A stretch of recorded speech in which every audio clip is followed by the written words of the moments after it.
うん。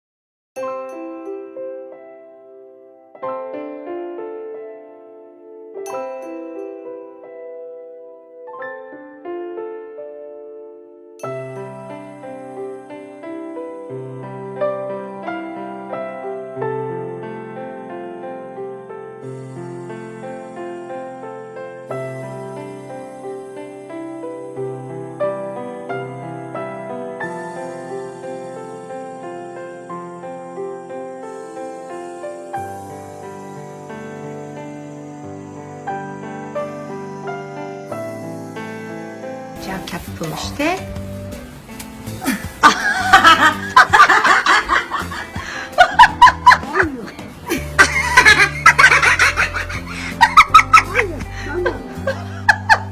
顔はしないでちょうだい。かわいい。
よかったね。リカちゃんに会えてね、りょうと。嬉しい。嬉しいね。本リカち当に。よかったよかった。本当。ねえ。しんどかったね、ちょっとね。この、台風が来てる間ね。もうまだ痛いでしょ、胸。花の嵐。花の嵐。そっか。まだちょっと雨降ってるけど、そろそろ台風も行くし。ね。じゃあ少し休もうかね。ね、もうちょっとしたらご飯の支度するからね。はい。じゃあリカちゃんにメッセージしてください。リカちゃん、ちゃんと遊んでる？マミと遊んでるんだ。パパも遊びたい。